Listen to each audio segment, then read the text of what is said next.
মানুষ ভাবে তার কাজ কেউ দেখছে না, কিন্তু কর্মফল নীরবে সব হিসাব রাখে। অনেক বছর আগে এক রাজ্যে ছিলেন একজন ন্যায়পরায়ণ রাজা। তার নাম ছিল সত্যব্রত। রাজা সত্যব্রতের একটা মহৎ গুণ ছিল, তিনি কখনো অন্যায় সহ্য করতেন না।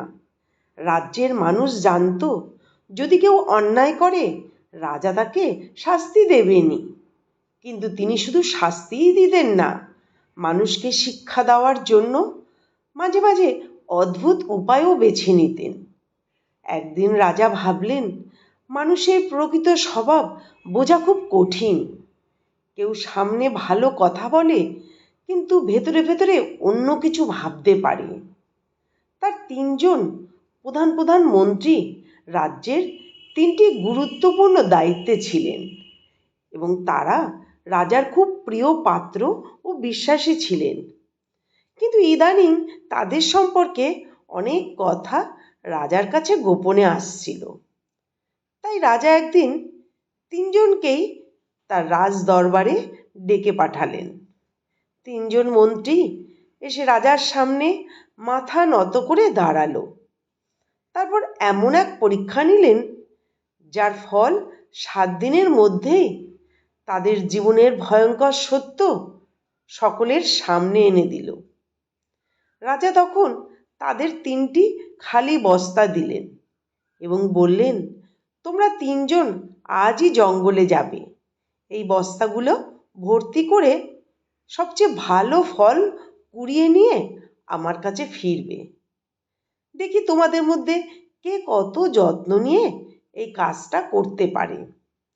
রাজা আর কিছুই বললেন না, কিন্তু তিনজন মন্ত্রী 3 রকম ভাবে বিষয়টা ভাবল। প্রথম মন্ত্রী মনে মনে ভাবল, রাজা আমাকে বিশ্বাস করে, ভালোবাসেন, তাই এই কাজটা দিয়েছেন। যেহেতু এটা রাজার আদেশ, তাই আমি যত ভালো ফল পাই সবই বেছে নিয়ে আনব। সে জঙ্গলের ভেতরে গভীর পর্যন্ত গেল। সেখানে গাছের সবচেয়ে পাকা, সুস্বাদু আর ভালো ফলগুলো খুব যত্ন করে বেছে বেছে তার বস্তায় ভরতে লাগলো। সে ভাবছিল, যে কাজই করি সেটা যেন সৎভাবে করি, কারণ রাজা তো সবই বোঝেন। এভাবে সে তার পুরো বস্তা ভরে ফেলল। দ্বিতীয় মন্ত্রী একটু আলসেমি করল। সে মনে মনে ভাবল, রাজা কি আর এত সময় নিয়ে সব ফল দেখবেন? বস্তা ভর্তি হলেই তো হলো।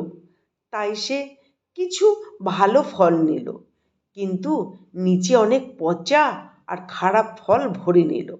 উপরে শুধু কয়েকটা সুন্দর ভালো ফল রেখে বস্তা পূর্ণ করে ফেলল। সে মনে মনে হাসল, দেখতে তো ভালোই লাগছে, রাজা বুঝবেনই না। এরপর তৃতীয় মন্ত্রী আরও বুদ্ধি খাটাতে লাগলো। সে ভাবল, রাজা কি সত্যিই এই ফলগুলো দেখবেন? বস্তা ভর্তি হলেই তো হবে। তাই সে জঙ্গলের মোড়া পাতা, শুকনো ঘাস আর কাঠ দিয়ে তার বস্তা ভরে নিল। একটা ফলও নিল না। তার মনে হচ্ছিল, অকারণে কষ্ট করে ফল তোলার কি দরকার। সন্ধ্যার দিকে তিনজন মন্ত্রী রাজার দরবারে ফিরে এলো। রাজা তিনজনের বস্তা দেখে খুব খুশি হলেন, কারণ বাইরে থেকে 3টি বস্তাই ভর্তি দেখাচ্ছিল। কিন্তু রাজা তখনই বস্তা খুলে দেখলেন না, বরং তিনি হঠাৎ সেখানে দাঁড়িয়ে ঘোষণা করলেন, এই তিনজন মন্ত্রীকে তাদের বস্তা সহ 7 দিনের জন্য কারাগারে রাখা হবে। এই 7 দিন তাদের কোনো খাবার দেওয়া হবে না। তাদের যে বস্তায় খাবার আছে তাই খেয়েই তারা দিন কাটাবে। সবাই তো অবাক হয়ে গেল। মন্ত্রীদের কিছু বোঝার উপায় রইল না, কিন্তু রাজার আদেশ মানতেই হলো। তিনজন মন্ত্রীকে 3টি আলাদা কক্ষে বন্দি করা হলো। প্রথম মন্ত্রী তার বস্তা খুলে দেখল ভেতরে সুন্দর সুন্দর ফল। সে সেগুলো খেয়ে ধীরে ধীরে 7 দিন ভালোভাবে কাটিয়ে দিল। দ্বিতীয় মন্ত্রী বস্তা খুলে দেখল উপরে কয়েকটা ভালো ফল, কিন্তু নিচে সব পচা আর নষ্ট ফলগুলো রয়েছে। 2 দিন ভালো ফল খেয়ে কাটালেও তারপর তাকে বাধ্য হয়ে পচা ফল খেতে হলো। কিছুদিন পরেই তার পেট খারাপ হয়ে আর সে অসুস্থ হয়ে পড়ল। তৃতীয় মন্ত্রী যখন বস্তা খুলল, তার ভেতরে তো শুধু শুকনো পাতা আর কাঠ আর ঘাস, একটাও ফল নেই। ক্ষুধায় কষ্ট পেয়ে সে ধীরে ধীরে দুর্বল হয়ে পড়ল।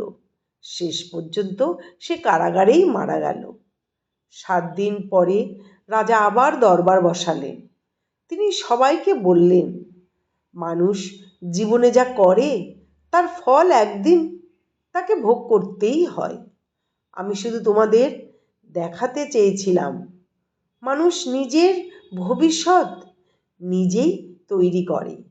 তারপর রাজা ধীরে ধীরে বললেন, আজ তোমরা যে বস্তা ভরেছিলে সেটা আসলে তোমাদের কর্মের বস্তা। আজ যা ভরবে আগামী দিনে তাই তোমাদের খেতে হবে। আমাদের জীবনও ঠিক এই 3টি বস্তার মতন। আমরা প্রতিদিন আমাদের কাজ দিয়ে নিজের ভবিষ্যতের বস্তা ভরছি। সৎ কাজ করলে একদিন তার ফল শান্তি হয়ে ফিরে আসে, আর খারাপ কাজ করলে তার ফল কষ্ট হয়ে ফিরে আসে।